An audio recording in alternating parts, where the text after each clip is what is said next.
Welcome everyone to this installment of Denial, Deception, and Drinks. I'm Gabby Raymond, and I'm going to be moderating today's discussion around the maturity model for cyber deception. I have a great number of guests today from Albany, Attivo, and CounterCraft who will be joining in this conversation today.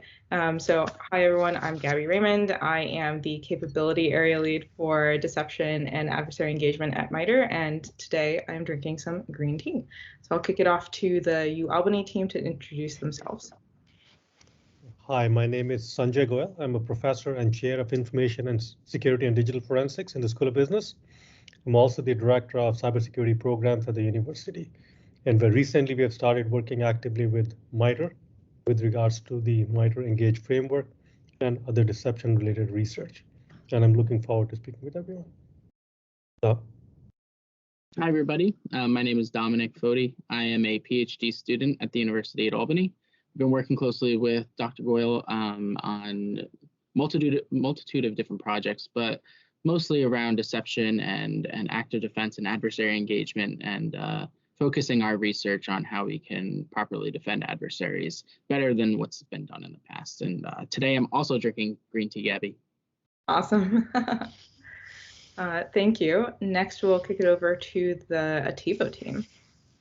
Hi, I'm Tony Cole. I'm the Chief Technology Officer at Attivo Networks. Very interested in what MITRE is working on, what the University of Albany is working on with a maturity model for deception. I think it's critically important. We've done a lot of work with MITRE in this area, a lot of work with NIST in this area, and I've been playing with Honeypots since the Honeynet project way back when I was still military in the Pentagon, and I'm drinking coffee this morning. Kevin Hillpold, I'm the senior federal SE, so I have a lot of applied experience with our customers doing deception. So I've seen a lot of different maturity levels. Definitely, I'm a fan of MITRE Engage. It helps me have the conversation better with my customers when they're trying to ask about use cases. Thank you. And then lastly, we'll introduce Rich from CounterCraft. Hi, my name is Richard Barrell. I'm the head of product at CounterCraft. I've been working in the field of deception for a few years now, and again, in terms of product development and managing research projects into deception, and also working with MITRE, and I'm a #1 fanboy of Engage as well, so we've got something to talk about, everyone. I'm actually got nothing to drink, but I think after this roundtable I might go and have a stiff whiskey or something. Awesome, thank you. So our first question today for this roundtable is, why is there a need to define a maturity model for cyber deception? So I'll kick this off to the Albany team to start the conversation. Okay, thank you, Gabby. And if you look at what has happened over the last several years, we have been constantly shifting the security paradigm. We went from having a perimeter defense with a multi-layered perimeter defense to intrusion detection, but they've all had their flaws, right? With a perimeter defense, you could just tunnel underneath it or just jump over the fence, right? There are a lot of different ways. And as far as intrusion detection, by the time you actually detect an incident and mitigate it, a lot of damage has already happened. So I think we needed a paradigm shift. And as our adversaries are getting more and more sophisticated, our defenses were looking weaker and weaker. So this was a time for another shift. So in the last couple of years, using deception has become very important, right, as a new frontier of preventing attacks from our adversaries. So the challenge with deception, it is technically very different than what people have done before. It's not a cookie cutter approach so far, right? So everybody has been trying to define the custom solution for deception. Like as Richard had mentioned earlier, this all started with the Honeynet project, right? That's when it started getting very popular. And today, a lot of people have looked into Honeynet, they understand what it is, but they don't know how to use it effectively, right? But nevertheless, given that there's a need for this, organizations are starting to look at this very seriously, and there's a huge demand for adding this capability. So there are several challenges for organizations. They don't know whether they are technically ready for that, right? They don't know what their return on investment for this is. And third, they don't know how to leverage it appropriately. A lot of people can put the infrastructure together, but they sit on a whole bunch of data not knowing what to do with it. So trying to guide people into understanding how they can use this deception capability and how they can slowly get into it is extremely important to make the transition to this kind of a technology easier. Vendors have a specific role in this. They can standardize a lot of the implementations, and they have been doing that very efficiently.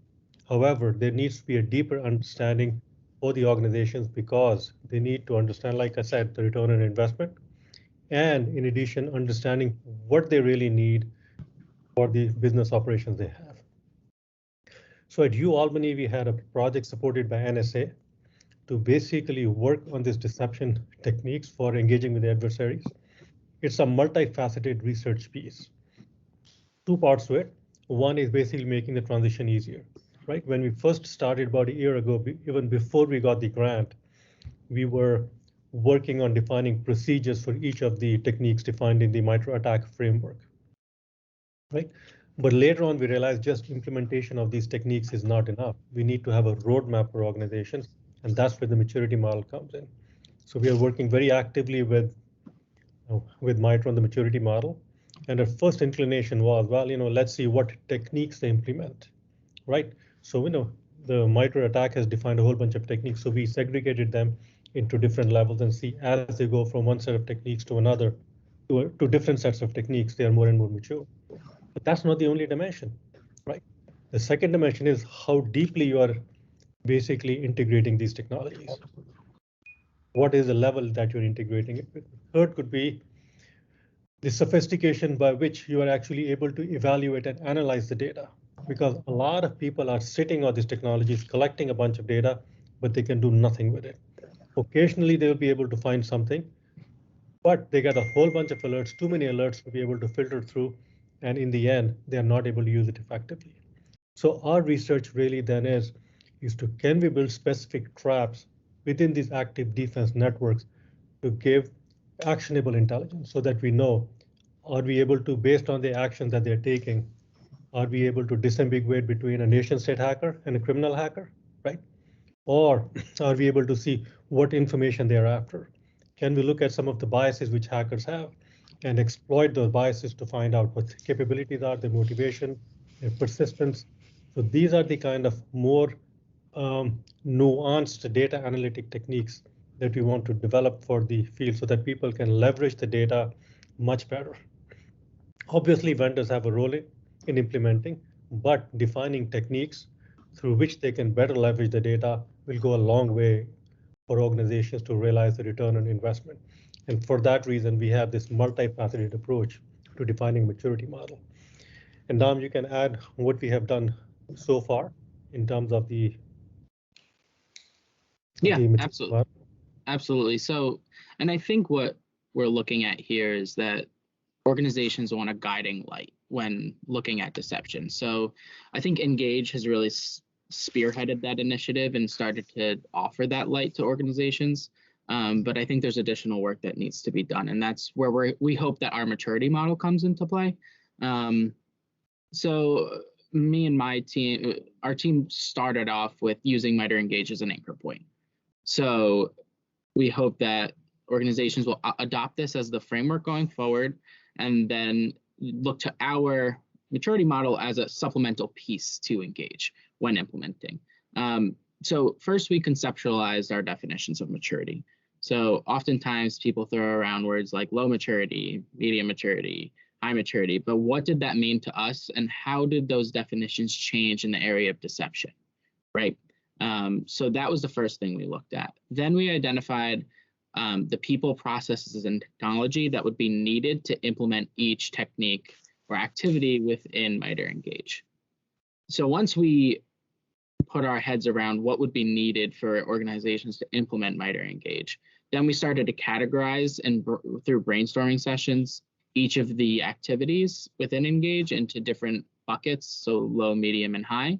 And next, we plan to verify our bucketing through industry-led panels to make sure that it's robust and that it makes sense for all industries and all companies, and not just through our brainstorming sessions. So that's the process that we've taken so far, and looking forward to talking about it further with you all.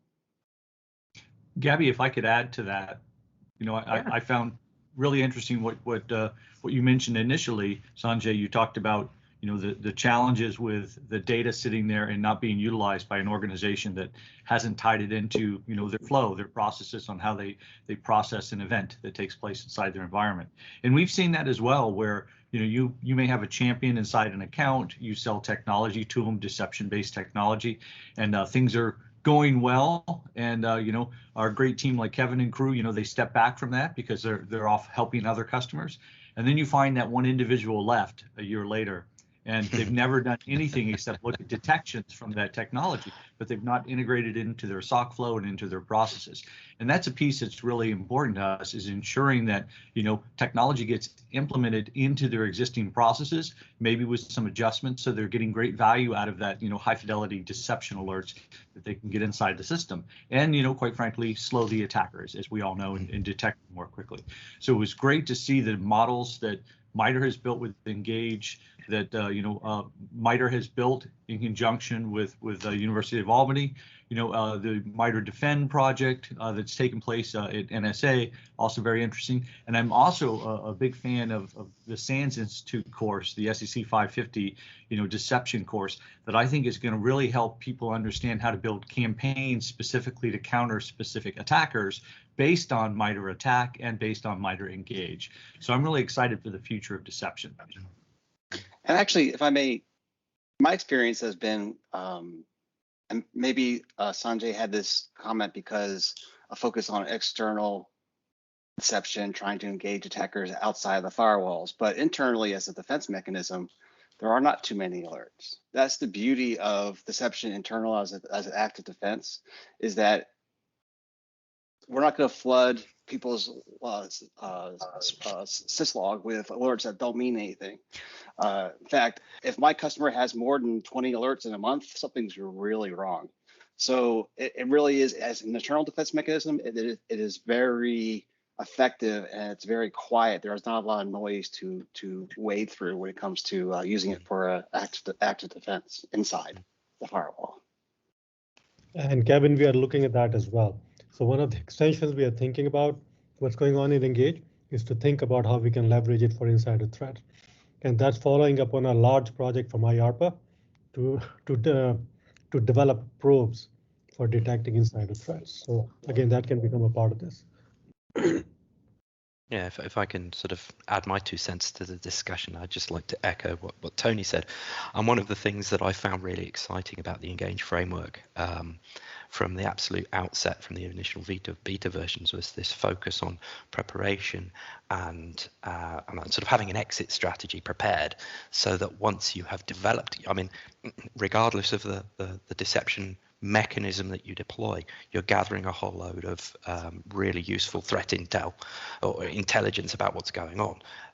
But the important part is the step before that. Is, well, what are you actually going to do with it? And you can be developing or getting all of this great information in, but if you don't have a mechanism in place to actually use it, or to, as Tony said, feed it into your workflow, or make sure that it's distributed in the organization so it can be acted upon, it becomes just another feed. And that's something that in as providers of deception and people who are interested in the deployment of deception of whatever color it may be, is something that we need to be very, very strong about, helping people to say, okay, you're getting this stuff now, what can you do with it? What is the value of the information that you're getting?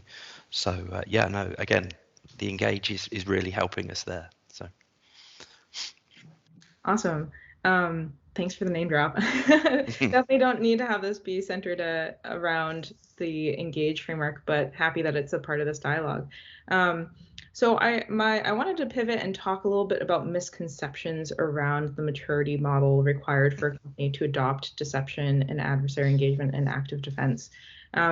Tony, you brought up a point about a customer kind of taking your technology and setting it up and then not really integrating it at all. So we talk a lot about how adversary engagement is a mindset. It's a process. It's something that you need to build up the narrative and plan around your strategic goals. I've also heard a lot from people who think that adversary engagement and deception are things that can only be done by people with high levels of maturity across the people in their organizations. So I am really interested to hear what you all have to say about either misconceptions you've heard or those two misconceptions. If I could comment on that, Gabby, I just wanted to say it was very interesting finally to see Gartner come out and do a presentation on deception and talk about, that it was really good for low, medium, or high maturity levels inside a security operations center. And we have a customer that's a security team of one that wrote a blog for us, I don't know, a year, 2 years ago, about how it changed the entire structure, made it easier for her because she finally had those high fidelity alerts that she could trust. I think this industry has come a long way. We've still got a pretty long way to go. I'm sitting here. Yesterday, SentinelOne announced they were acquiring our company, Attivo Networks, which we're thrilled about. But what's funny is, congratulations, guys. 20 years ago, I retired from the military and joined a little startup focused on honeypots. So Recourse Technologies and Symantec acquired them, 6 months after I joined, coincidentally, which was fantastic. But the interesting point was Symantec didn't like that component of the technology and pretty much did away with deception 20 years ago, which was surprising to me. And it was more research focused at the time. Honeynet project, we did a lot of work with them to try and understand it. But here it is 20 years later, and honeypots have matured into deception, provide great capability, and we're starting to see so much traction that I wish we'd had 20 years ago. Yeah. So I do think there are a lot of existing misconceptions about deception. We still get some organizations say, well, we have to ask our lawyers if it's okay. It's like, what do you mean? We're detecting somebody inside your environment. So yes. Why do you need lawyers? It doesn't kill them. Why do you need a lawyer's approval, before you implement a tool inside your environment? So it is quite funny to me that lack of understanding about the maturity of deception certainly exists, and it's good for anybody. If I can jump in there, I'd just say I have had the conversation with people when we're setting up a deception environment. Well, maybe we better get permission from the adversary that we can store their data, because it might be considered sensitive, and therefore we're on legal issues. Now, I mean, congratulations to all the team at Attivo. I mean, that's a massive result for you guys, and I think that's absolutely brilliant. But I think it's also showing, in terms of maturity, that not only in terms of deployment, but in terms of the fact that deception has been taken as a serious component of the whole security ecosystem. TrapX have gone through the same process. Smokescreen being acquired by Zscaler. This is all an indication that not only within the deployment scale, but the sort of the broader security market as a whole, deception has been taken seriously.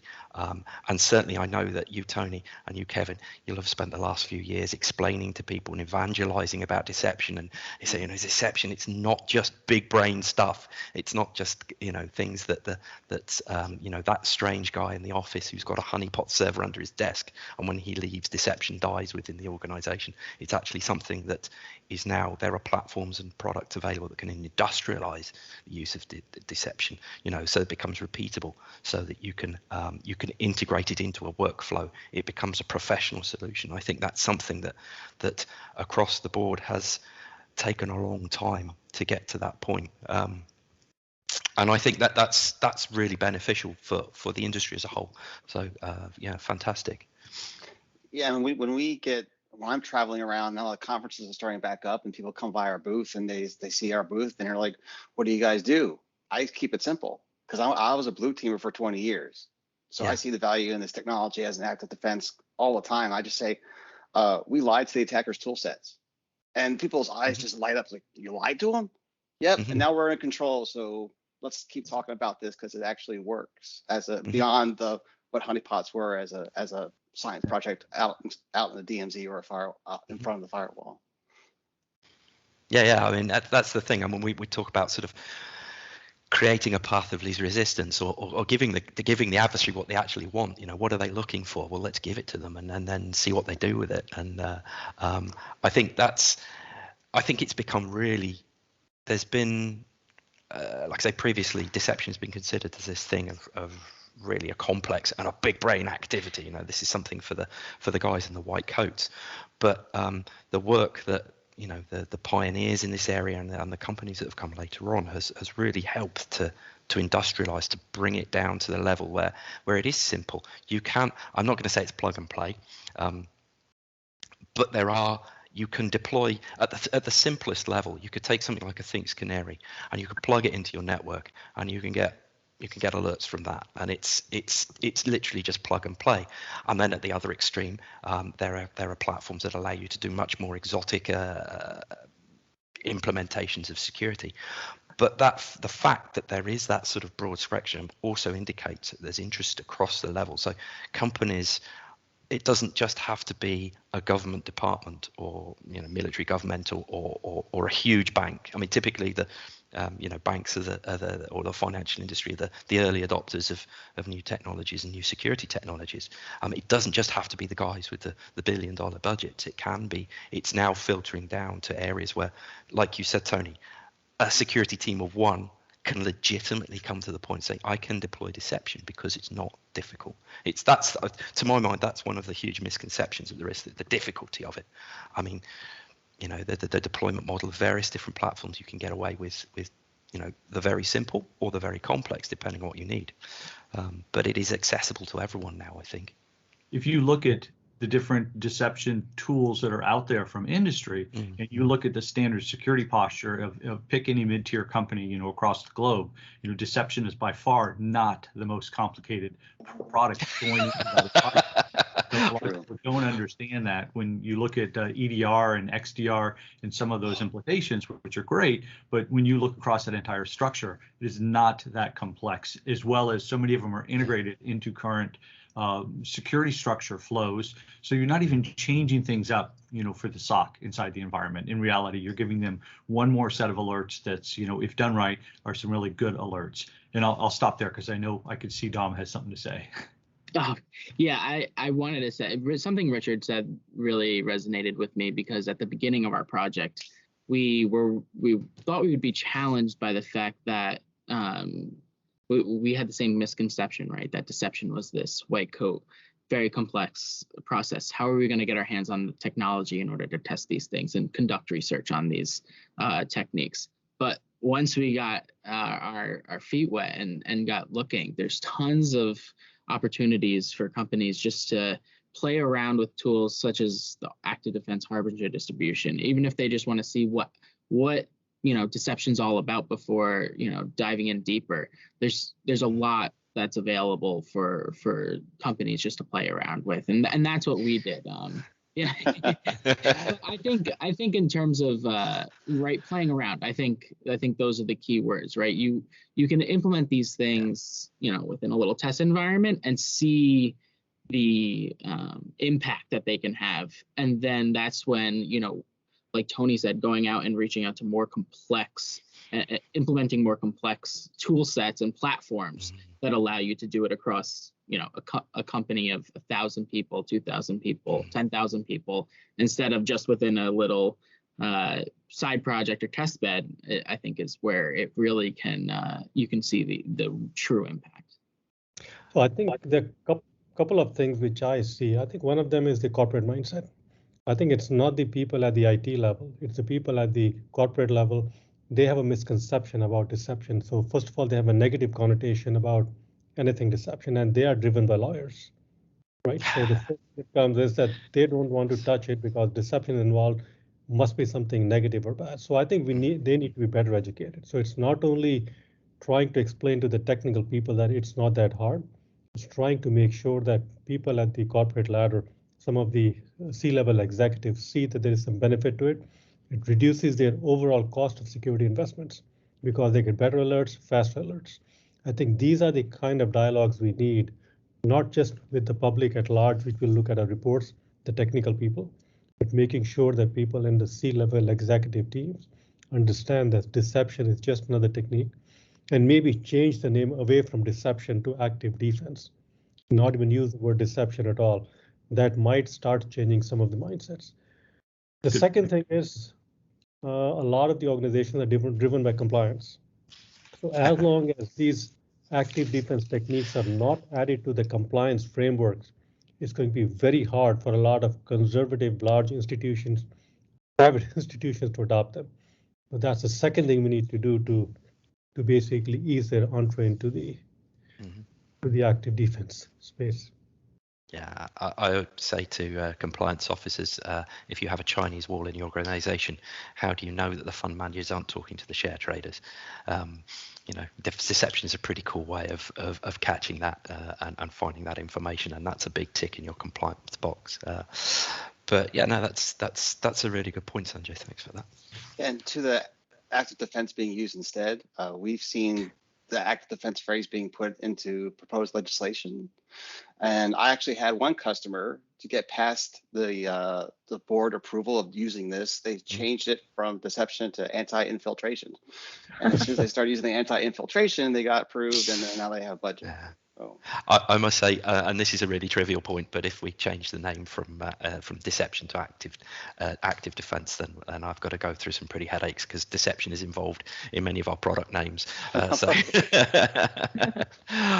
we've been using adversary engagement too, so not even active defense. It's I mean, I think terminology, we could have a whole different roundtable about shared terminology and what we all mean when we say things.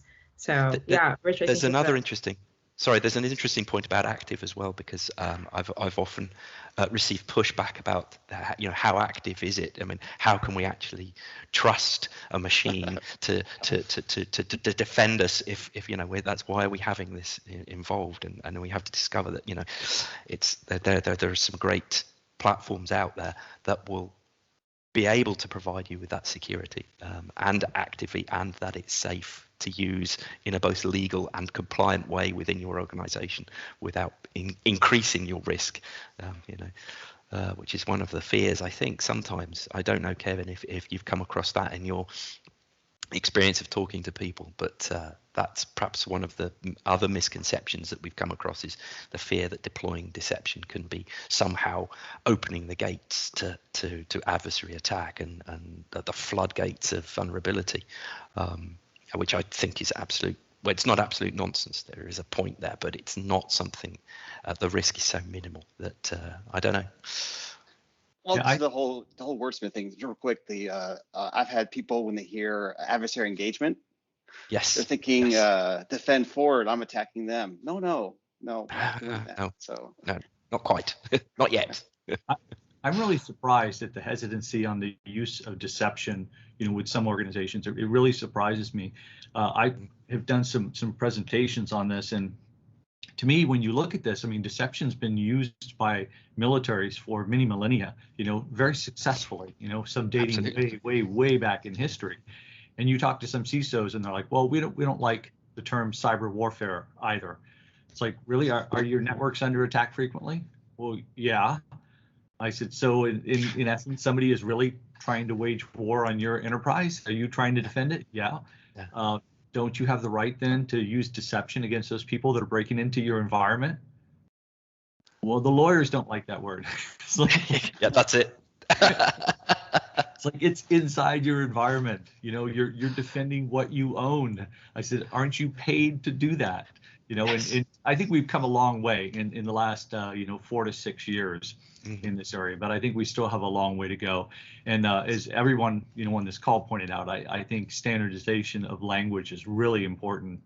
I think that NIST does not really mention deception, even though they talk all about deception in 853, Rev 5. There's a bunch of regulation or standard guidelines, first cup of coffee, sorry, that feed into the NIST cybersecurity framework that talks about deception, decoys, misdirection, many things in there, but they don't call out deception much in there. And I think it would be worth an effort to standardize on language across MITRE and NIST and the industry as a whole to get customers to understand it. Absolutely. Yeah, part of our mandate is to work with NIST to see if we can come up with some standards around this. And we'll work with MITRE and NIST to see if we can help facilitate the process. Gabby, you were going to say something. Yeah, I just think that this is a fantastic conversation, and I wanted to pull on some of the threads that I've been hearing about the cost of employing deception.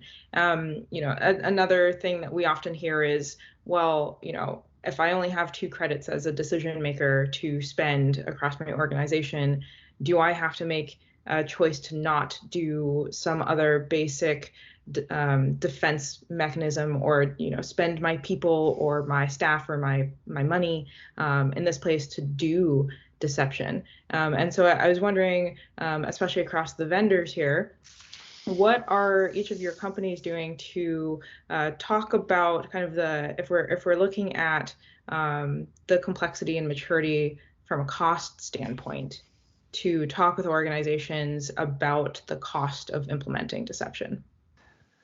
Yeah, that's interesting. You have so many CISOs when you have a conversation with them, and I'm sure my counterparts here from industry and colleague will say the same thing. They ask, what can I remove from my stack? If I bring deception in, what can I remove from my stack? Because I'm not getting more budget for this. And invariably, my response is generally pretty close to the same, and it's over time, you implement deception, you build your campaigns, you integrate it into your processes, you'll find there are less effective tools than you thought you had inside your stack, and then you can eliminate them. But you can't do it right up front. You can't toss another tool set in there and think you're done. You've got to have that in there for a while and start to see what tool sets are not providing any value. They're not giving you the alerts that you needed that have been missed. So that's really my perspective on it, is giving them some time, which makes it a little bit more difficult on the budget side, but I think very important for them to think about. Yes, I think that's a magnificent answer, actually, Tony. I think that's a point that I hadn't considered, but I think that's a very valid point. I think also there is a cost in terms of resources and in time, that somehow the use of deception will occupy your entire day, that it'll suddenly require a team of 20 just to carry it into the workflow. I think that's now been proved to be nonsense. Kevin mentioned earlier one of his clients, if they're getting more than 20 alerts, was it a month, I think you said? A month, then something's going wrong. And that, I know Attivo have been doing the work, CounterCraft been doing the work of leveraging this whole concept of, yes, we may gather a lot of event data, but we're only going to be alerting you on the stuff that's actually important, or that the stuff that you're actually interested in, or the stuff that is of real importance to you as the customer. And so that means that you're taking, you're actually reducing the sort of the load, if you like. Although, as you say, you can't put deception in and then kick out a whole bunch of other tools. That doesn't work. But what a brilliant concept of, yes, if you let it run, then that gives you the time to evaluate. We say when you use deception, you're generating data that helps you to evaluate your security posture. And that really chimes in what you're saying. You evaluate your security posture and all of the tools that you're using. If suddenly you see that particular components of your ecosystem are not giving the value, then you can have the ability to remove those. And therefore, once you start deploying, then you could start to throttle back in other areas, and you will get that cost saving. I think I have a point from an academic point of view, that I don't think these things are either or, that you invest in one versus the other. I see them as a sequence. You need your perimeter defense as a basic firewall against anything else, right? You need intrusion detection to find out if people are coming in. And I see this active defense as just the next paradigm that you need to implement if you are not securing your network enough. So it's just a sequence of steps with increasing level of sophistication that you go in. But as per the question you asked, right? What is the cost of this? Is it worth it? We don't know these answers yet. Okay, it's easy for us to say, well, it's less harder or more harder, but we have not established these things fundamentally into the environment, and we need to do that. We need to do some experiments. We need to have use cases. We need to have actual, organizational dialogues to start establishing this, and it'll take a few years to establish that. So right now, we have small snippets of information that we can give out how easy or how difficult it is. But there's a lot that can be done to establish the cost basis and the effectiveness of these things through a series of academic and non-academic work. Yeah, so we had a question from Kirsten in the audience. How mature do you think an organization's cybersecurity capabilities need to be in order to gain value from deception? So the answer or my question came through the question that Kristen put in. I mean, if you have a strong perimeter defense, you have an excellent incident response system, then the next step you want to do is active defense. I think I would go in that sequence from my own personal perspective, but I'm sure our industry partners have other things to say. I would add that, I don't disagree with you at all, Sanjay. I just think that, when you look at an infrastructure, say you're a brand new CISO coming into a very hands-on CISO coming into a very small organization, and if you have some of the basics in place, as you just named, firewalls, IDS, endpoint technology, then deception is a great piece to add in that can help validate, that security posture and structure. A lot of people that start with deception, we found over the years, may put it in place, not integrated into their processes initially, but then they'll start to see some of the alerts Kevin talked about. And once they see those alerts, then they start to adjust their security posture outside of deception and ratchet it down, where the adversary got through. And it gives them a really, really good understanding of where the holes are in their environment. The pieces we've added lately around Active Directory, where an attacker gets on an endpoint and then queries Active Directory, and then you feed deceptive results back to that attacker on the endpoint, since you can identify the malicious tool they're using. That is something that really shakes up the structure and changes it quite a bit. So you're defending in between that endpoint and Active Directory from that adversary getting more credentials by feeding them deceptive information. They don't even know who the real administrators are, of the domain. So there's a lot of fun things you can do, and it doesn't take much maturity to do that at all, because you can do it specifically on an endpoint. You can do it, on the network side. So with decoys in there, misdirection, you can drop lures and credentials that are all deceptive that take somebody into the decoys or just completely frustrate them because they look valid.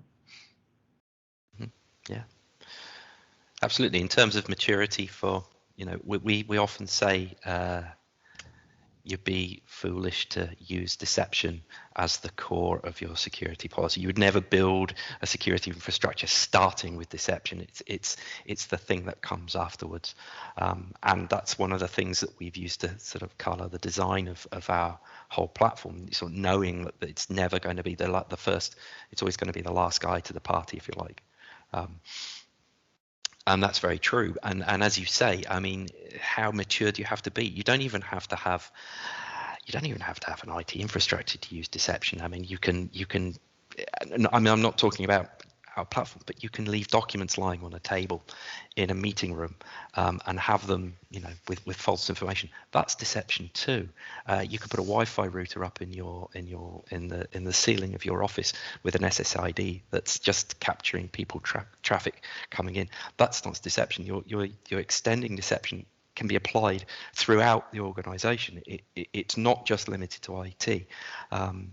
In those senses, and one of the great stories that I'm sure we've all got fantastic war stories, but one that comes to mind is of a client of ours who printed out QR codes because he wanted to do like a training process and use deception technology as a part of his training process to bring awareness to guys in the office using their cell phones and clicking on anything. So he printed out a bunch of QR codes and spread them around the office in different places, and then got alerts from people just clicking on those QR codes. And he's able to go up to him and say, "Look, Jeff, you know what you've just done, don't you?" Say, "Okay, well, how did you work that out?" I said, "But it's not part of the IT. This is the use of deception out of the box." So once people start thinking out of the box and start thinking of deception not as a sort of like a massive IT infrastructure thing, it's a philosophy, an art, or a technique that can be deployed to bring security to any level. So I don't think you have to be a multinational or a huge sort of Wall Street institution to deploy deception. It can be used across the board. Yeah. And Richard, I think that's a good point. And Gabby, I was going to mention you, is that it's what Gabby said before, a mindset, right? You don't have to have any budget to implement a mindset. And even when looking at Engaged for the first time, my team was like network monitoring, right? Like that's been done forever? How is this a deceptive or how is this an adversary engagement technique? And then we started reading into, documentation. We were like, wow, this is what really got our team excited. We said, this is genius, right? This is something that that is already being done. And then that we just have to kind of twist it a little bit and to say, okay, well, instead of just doing it as it was traditionally done, how can we get a little bit more bang for our buck by doing what we've always done, but taking that different mindset to it? And that's where, it doesn't cost anything to change your mindset. So I think that's a really important point. I think, and going back to the conversation at hand, I think the only thing, and it has to do with the mindset, is that organizational structural maturity is important, right? So we keep on talking about pulling it back into processes. Well, you have to have mature processes in place and stuff like that to kind of pull deception into. So I think that's, from interviews that we've been doing, the only thing that's important is that you kind of have all your ducks in a row before you implement deception. Because things can get out of hand a little quickly if you don't have your ducks. Yeah. So we are running up on time here. I'll just say, like, as a final note from that conversation, I am really interested, as we gain more adoption of deception by the larger cybersecurity community, could we get to a place where we are using that deception mindset when we're building our defense, kind of even from the ground up? So, you're taking, like Tony was talking about, Active Directory. Well, if I'm setting up my Active Directory, can I bring that deception mindset in when I'm building that out? Or I want to take this tool or this technology and integrate it into my infrastructure. Can I think deceptively when I'm integrating it? So I think there's a big opportunity space, and I'm really excited to see where this community goes in the next 5 to 10 years. But last question for everyone on the panel, since we are coming up on time, is, do you have advice for people who are getting into this space, either from the academia perspective or from the technology perspective? Happy to hear what advice you all have to share with people who could be watching this video. For deception specifically? Yeah. Okay. Or in general, life advice works too. Life advice, yeah. Clean your teeth twice a day. No, I would say, I'm sorry to jump in because I think I might be sort of echoing a sentiment rather than something specific from me. But it's my first point of call would have a look at the Engage, have a look at the first parts of the Engage. If you look at the Engage matrix, there's the sort of the golden column. Think about what you want to do with it. If you're generating a ton of really cool threat intel, what are you going to do with it? What do you want to achieve? Think about your threat landscape. Think about who your attackers are. Think about that sort of information. And then that will lead you towards, because there are, if you're looking to industrialize it and use a deception product, if you work out what you're trying to do and what your mechanisms are, you'll be led down a particular path towards a particular deception product, because there are not very many of us. And all of us have our strengths and our weaknesses, and having a sort of like a clear idea of what you want to achieve will enable you to get a much clearer picture of what's going on. And I'll stop there because I'm really interested to hear what Tony and Kevin have to say. If I may add on to that, Richard, learn from your past attacks. Don't have an instant response and just file away and never call what they did to you last time, because it worked for them once, they're going to come back. So I always tell my customers, what are your past attacks? How they hit you before? Now, what do you want to do? Do you want to detect that again and just kill them as soon as you see them? Or do you want to move them into a deceptive environment and try to capture their tool sets? Because there's two different ways you can handle it. And one is really simple, and the other one, it takes a little more effort.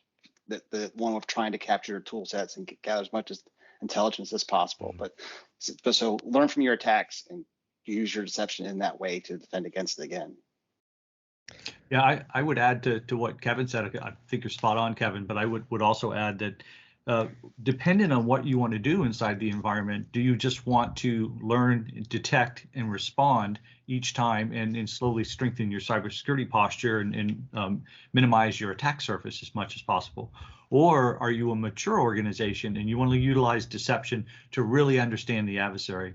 And that's where, you can start looking at the, what I like to call the yin and yang of MITRE attack and MITRE engage, as well as go back and read the Know Your Enemy series from the 90s and early 2000s that Lance Spitzner wrote with the Honeynet project. There's some great data in there if you want to study those adversaries, and go take, SANS SEC 550 deception course that's going to help you more on the campaign planning, where you may want to do deceptive components for your environment outside of your enterprise as well, in social media and other places where you have sophisticated adversaries going after you. So you create deceptive campaigns that can help you really understand what the adversary is doing, towards, obtaining some type of assets inside your organization. So it's really that full structure depending on what somebody wants. And I agree with Kevin completely on that. Or are you really trying to understand the adversary and you want to go that far length because you've got a mature organization in security?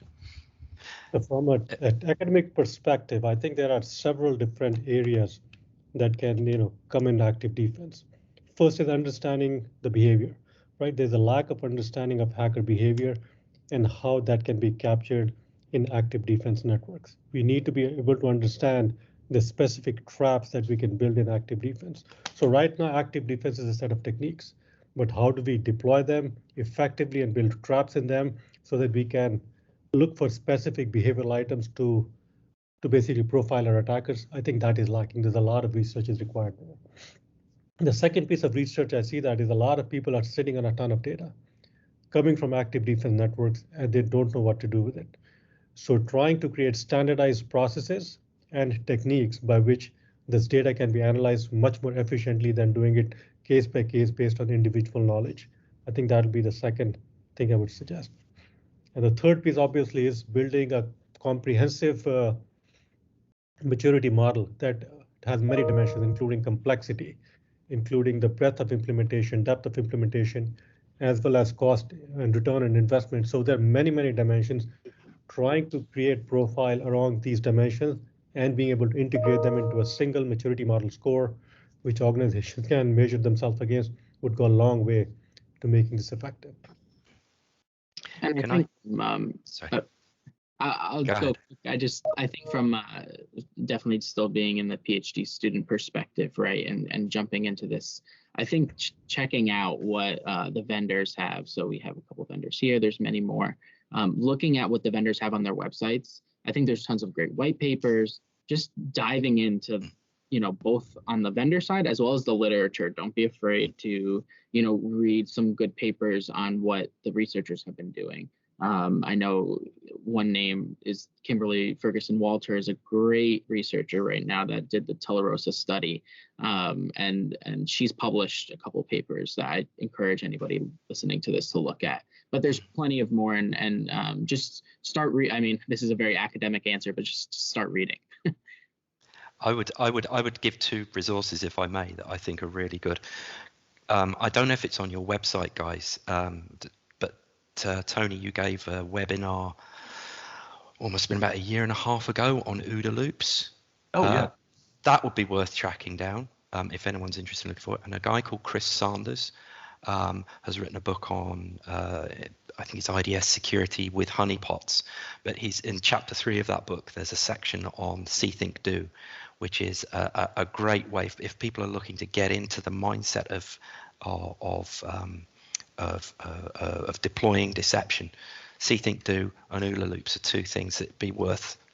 It would pay dividends reading up about them. And as I said, Tony's webinar is a great introduction and a good way of finding out more.